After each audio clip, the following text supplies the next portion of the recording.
yun, magandang umaga po sa inyo mga katongs. At ayan, dahil umaga tayo nag-spray doon sa siling panigang, doon sa maliliit, sa may tanim natin na bago doon sa sa nauna. Kasi dalawang batch na naman yung tanim natin na sili doon sa may balag at saka dito. Yan, yung kapupunan nito. So doon ako kanina nag-spray ng Score at saka Foliar. Kasi nagambulan na nila ng kapatid ko at nila Greg. So yung umuwi nga po ako nung Friday after na mag-deliver ni Paring Jay. Biniling ko sa nila mag-spray sila ng sa ampalaya at sa talong. So nagawa naman po nila.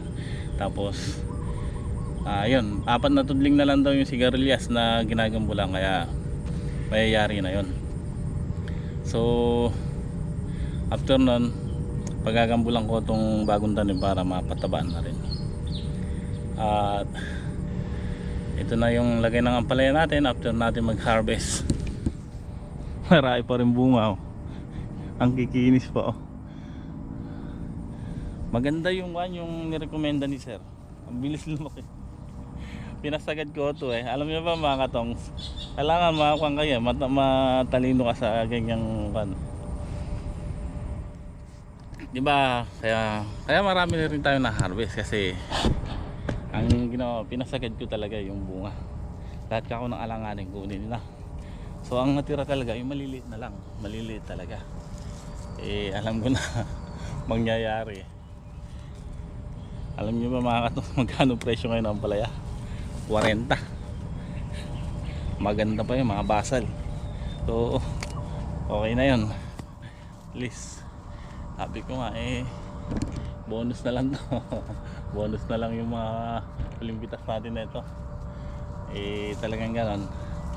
Sabi ko marunong tayo sa dapat. Pasalamat tayo kay sa ating ama dahil binigyan tayo ng magandang harvest, magandang presyo. Ayan na yung itsura ng natin ang palaya, pero ang dami pa rin bunga ayan ganda pa ng mga bunga lalo na to yung ilalaki nito, magandang klaseng bunga yung pagkaganyan itsura. So ngayon nagpabili nga ako kay Paring Jay ng pataba, bubudburang pa ito hanggat may bunga yan, patatabaan pa natin yan. So ito tulad nito, ang ganda nito yung maliit na ganyan tapos payat, maganda paglaki nyan.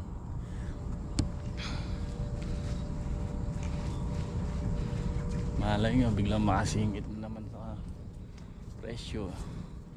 Ayun so binomban nila to panghayop insecticide at saka ipinahalo ko yung foliar, yung calbosing at saka yung 4048. Yun talaga malakas sa potassium yung kasi 48 yung kanya nitrogen 4% lang, yung phosphorus 0. Ang focus niya 48 na potassium, kaya lalaki talaga yung mga bunga na ito. Sabi ko yung bunga kikinis pa. Ganda ayun mga katong gandang klase. Ayan ganda pa, dami pang bunga sabi nga parang hindi napitasan na naman.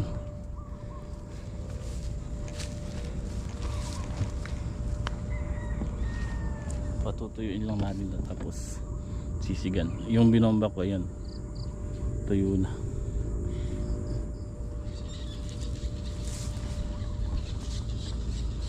Ayan malinis na yung tudling nya.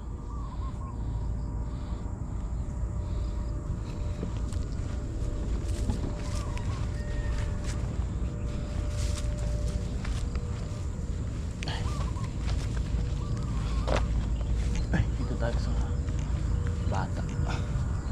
Ito mas maganda ang buwan nito.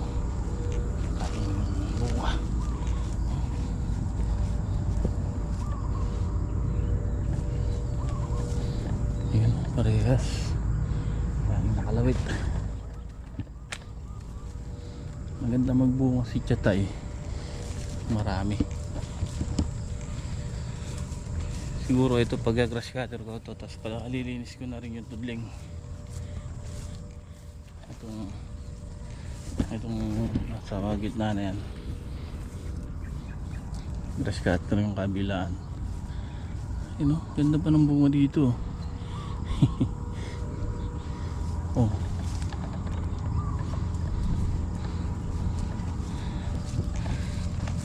Ang plano ko talaga i-sprayan ko itong banda mo, pero sabi nga ni sir, kung hanggat maaari iwasan natin yung banda mo. So tama naman.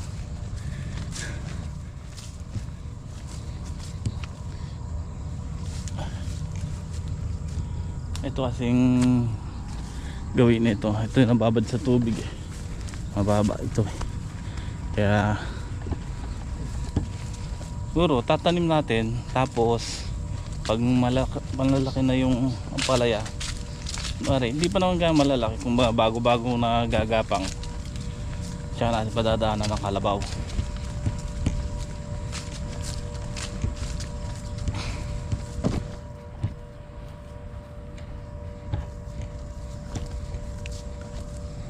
Ito, kahit nasunog siya mga katongs, nagbunga pa rin siya.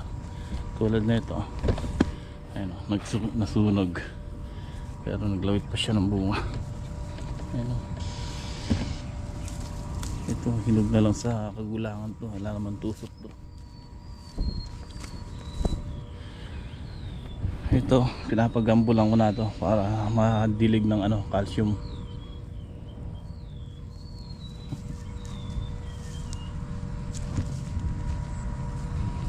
I-spray ko ngayon sa sili,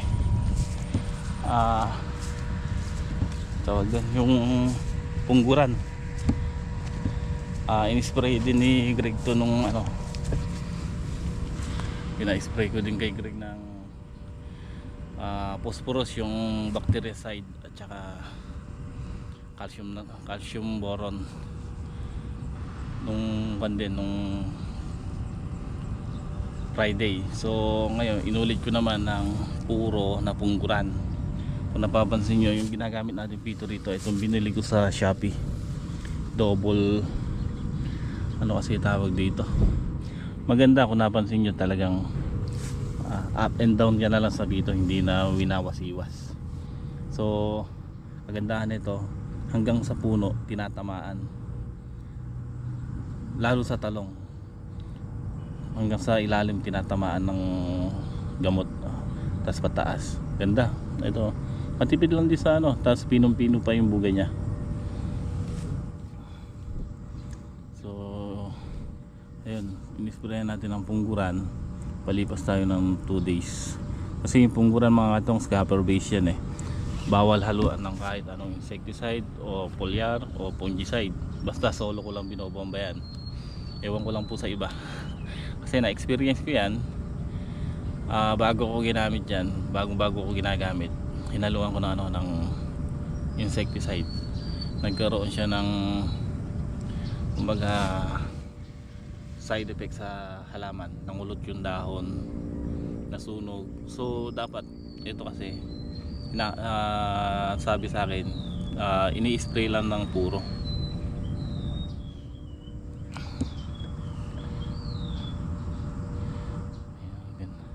Nakaka-recover na yung sili natin, ganda na. Yan din, bumaba. Lahat ng gulay mga katongs bumaba. Taiwan lang ang maganda presyo sa ngayon. Yung Taiwan 4,000 isang bundle, or 400 isang kilo. Dito sa susunod na pitas natin, marami pa rin tayo ma-harvest. Kapal ng bunga. Kaya naman sa natin, kahit na sunog na yung dahon, tuyo na yung dahon na dingding, maganda yung dahon sa ibabaw. Yung talong natin, yan, marami ng bunga, magaganda na, sabi nila Greg, dahil nag-spray sila.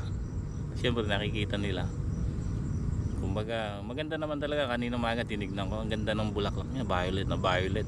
Tapos ang dami na. Tapos kagandahan nito, malalaman niyo mga katongs kapag maganda na ng bulaklak. Marami nang bubuyog. Marami ng pollinator. So nung nakakaraang buwan kasi nung nag-uulan, wala akong nakikita eh. Kaya duda ako, sabi ko hindi magbubunga ng maganda to. Eh ngayon marami na, kahit ngayong umaga dami nagliliparan, bubuyog. Kaya sabi ko sa nila, mag-i-spray na lang tayo sa talong tuwing hapon or gabi, wag na sa maga kasi mabubulabog yung mga bubuyog.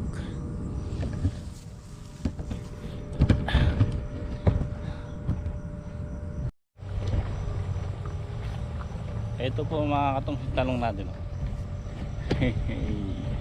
Ang ganda na. Oh, marami namang bulaklak. Oh, diba?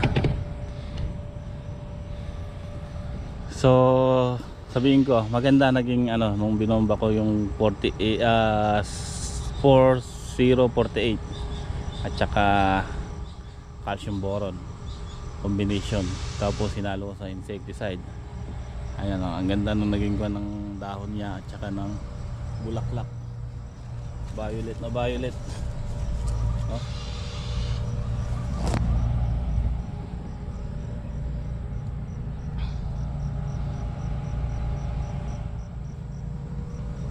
Ayan yung mga pollinator ng mga bubuyog.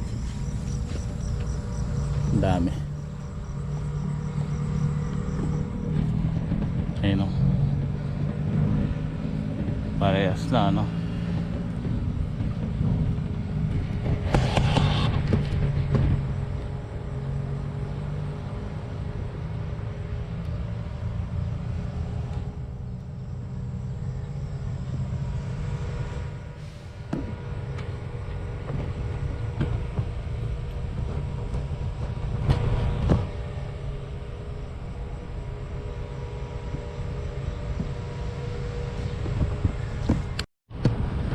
Tapos na? Ha? Tapos na? Ay.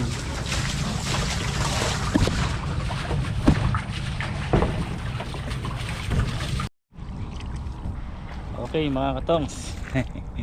Ayan. Papataba na ako dito sa sili. At natapos na nilang gambulan to eh. Tapos nadamuhan, yung puno lang naman pinadamuhan ko kasi ito gagrass cutterin natin yan. Importante makita lang natin yung puno para hindi tamaan ng grass cutter. So yan, tulad yan malinis na yung sa may puno nya.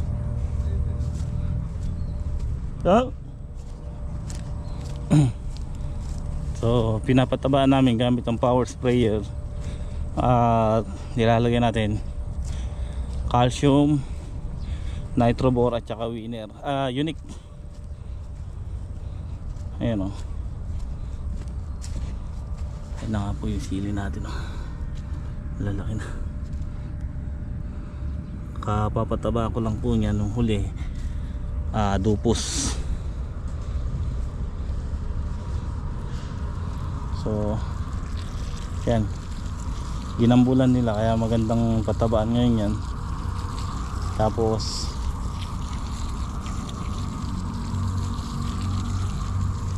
pinapaikutan natin ng pataba.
At ito po yung pataba na ginagamit naman namin. Ayan. Ito, yan, sa talong. Gumagamit po ako ng D7, 0D7. Hinahalo ko po dyan yung winner. Tapos, ang pinapataba po namin sa ampalaya, winner at saka itong nitrobor. Kaya tinawag na nitrobor, nitrate at saka boron. So ito po ang combination na ihahalo natin mamaya sa ampalaya. Pagka umulan, yun sasabog natin. At sa insecticide naman po sa talong, gumagamit po tayo ng Pegasus. Ayan, kadadala lang po ni paring Jay yan. Bali 5 bultong pataba. May tira pa tayong kalahating bulto rito. So 5 bulto po ang lalagay natin sa ampalaya. 2.5 sa talong, 1.5 sa sili, 1.5. Kaya po 5 yan. Ngayon ito naman po yung mga gamot, yung fungicide, Daconil. May ginagamit tayong Cabrolitap at saka Score at saka pungguran. At sa insecticide sa talong, Brudan at saka itong Prebaton. Sinasalit po natin dyan yung Gold Rush at saka Malatayon. At sinahaluan natin ng Pegasus at saka Starkel. Yan, mga alternate po yan. Ang isang tapon natin ng pataba sa lahat, pati yung mga gamot, 17,000. Every week naman po yun. So sa lahat naman na yun, sa talong, sili, palaya. Ano si Bali ito yung ginagamit namin. Naglulusaw tayo ng Unique 16 at saka Nitrobor para sa sili.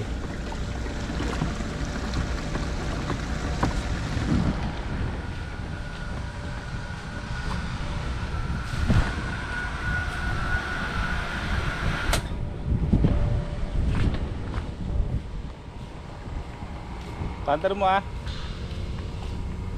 si Greg tsaka yung tatlo pala, ayun, yung kapatid yun, si Greg tsaka pinsan niya na gagambol pa rin sa sili. Papatabaan din namin yung pagkayari ko dito. So ako na nagpapataba rito kasi para pumarehas, kasi may mga mahihina, may mga malalakas. So tulad nito, ang ganda sa may gilid, silong kasi yan so kukontrolin lang natin yung pataba sa malalakas. Ayan ito na.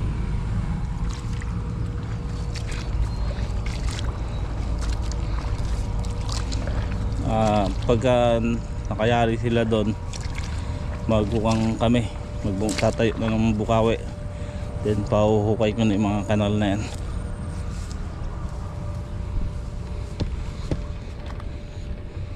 So nandito na nga po ako. Ayan.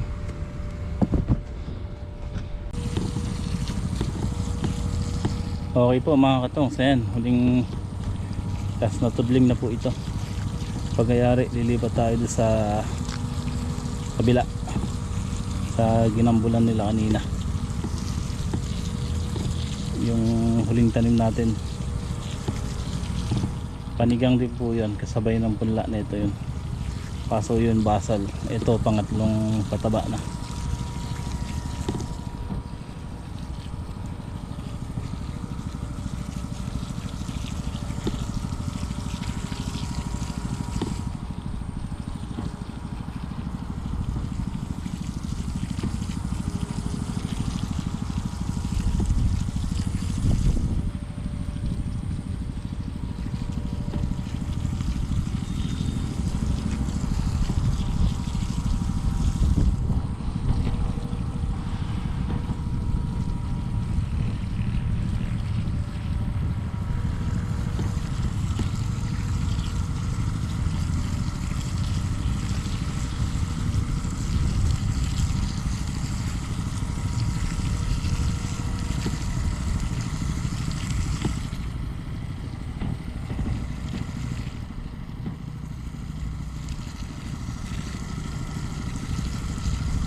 Okay, tapos na tayo.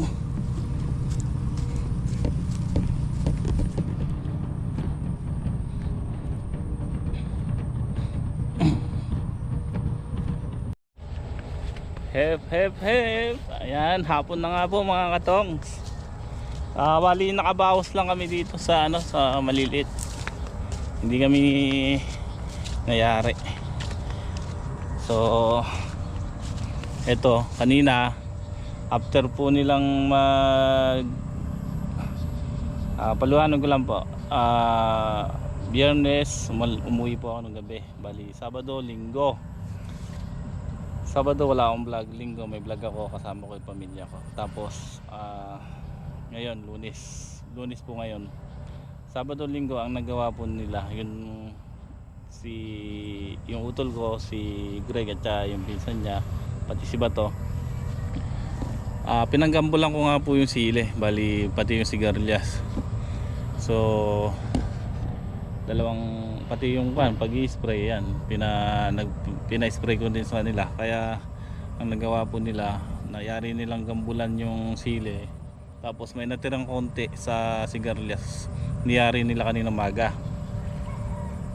Pagkayari nilang niyari yung natira nila dong gambulin sa sigarilyas, dito ko sila pinalipat sa sa maliliit na sili. Ito po yan. So ayan, nagambulan din po, nadamuan at gambol, natapos din nila.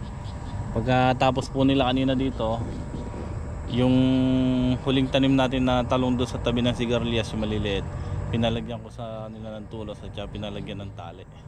Tapos yung isang tudling dito sa gilid na hindi nayaring tulusan, pinayari ko rin, kaya yari. So ayan ang kagandahan pagka talaga at least kanina, kaya kita nyo po, pinatabaan ko, malinis yung puno ng sili, nakagambol.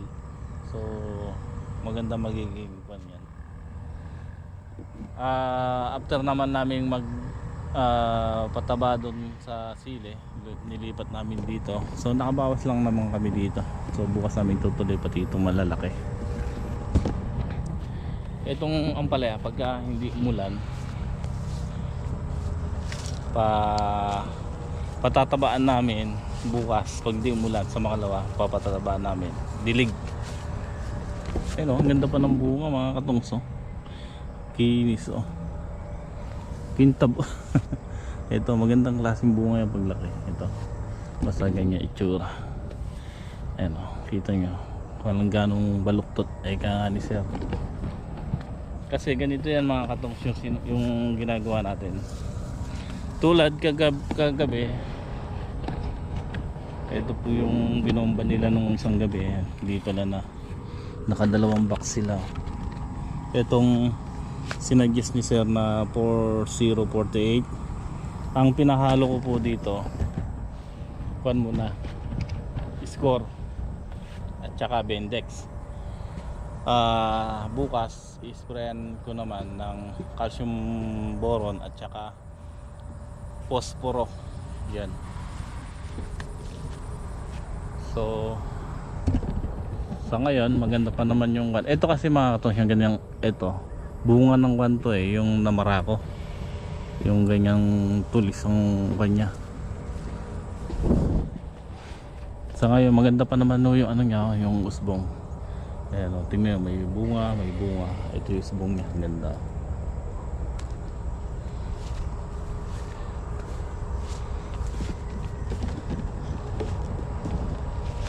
Kaso lumagapak na talaga yung presyo. 40-50 na lang. Ay, ito ganda. Tweed at tweed.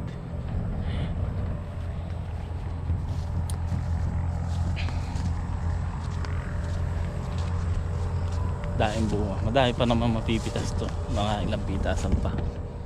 Ayan.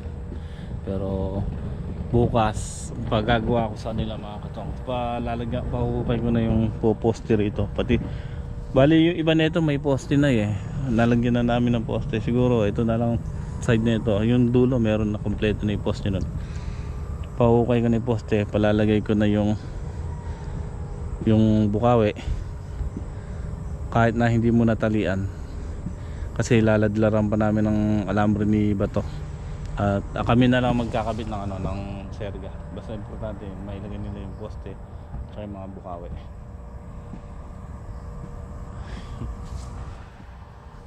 At least ayan, malinis na. Pero ito, i-sprayan natin ng Sunrox bukas, at saka after natin ma-spray ng Sunrox, syempre bubuhayin naman natin yung lupa gamit si humic acid at si dupos. Papaupuan natin hanggang kukondisyon, kasi mga ilan weeks pa yan bago natin matamnan. Kukondisyon natin, tapos pagka at least pagka nailagay natin yung naipalagay natin yung tulos, yung mga bukawi at saka yung dito. So ang problema na lang natin doon yung trellis net. Madali lang naman yung kabit, at least yun na lang ang kakabit namin. Apat na pack uli ang itatanim natin na ampalaya, kasi 15 tudling din yan matataniman natin. So 15 tudling yung tanim natin, so ganun din ba? Okay, binabati ko nga po ng happy birthday si Lian Arce. Yan.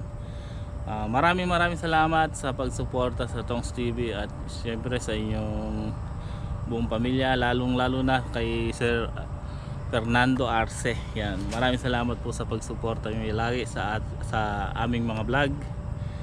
At muli po, happy birthday sa inyong anak. So ayan, tapos yung yung FB page ko, ito po yung kanya, Kuya Tongs, bagong FB ko po yan. So pa-follow nyo na lang po.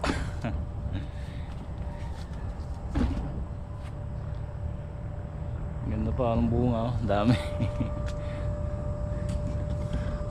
At isa pang sikreto ko rito mga katongs, yung pausok. Kasi hindi ko lang po na iba-vlog, pero tuwing ikatlong araw napapausukan po namin to sa gabi. Sa gabi po ako nagpapausok. So hindi ko na lang binablog po yon.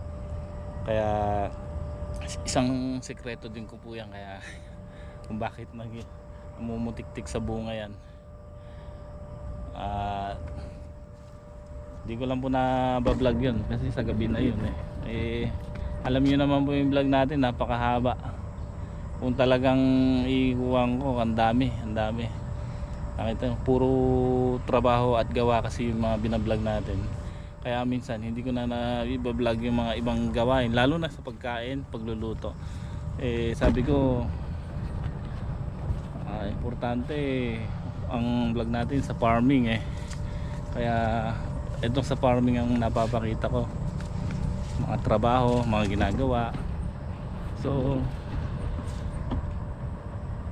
kasi minsan nagdadalawang upload na nga ako, pinuputol ko part 1 part 2, lalo na sa pag harvest.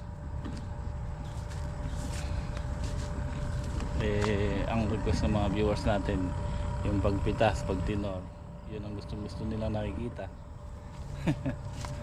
So doon lang ang haba na ng magiging vlog ko. Baka mainip naman kayo kung sasali ko pa yung iba sa may pagkain, minsan pagka walang ganong gawa, yun naisasali ko po yun. Pero pag maraming ginagawa, ala na, hindi ko na, pinuputol ko na po yun. So ayan mga katongs, hanggang dito na lang muna ang ating vlog. Muli po, maraming salamat. At shoutout nga po pala kay Sir Virgil Santos. Yan sir, maraming salamat po. At kay Tita Josie Carino, pagaling po kayo. Maraming salamat po.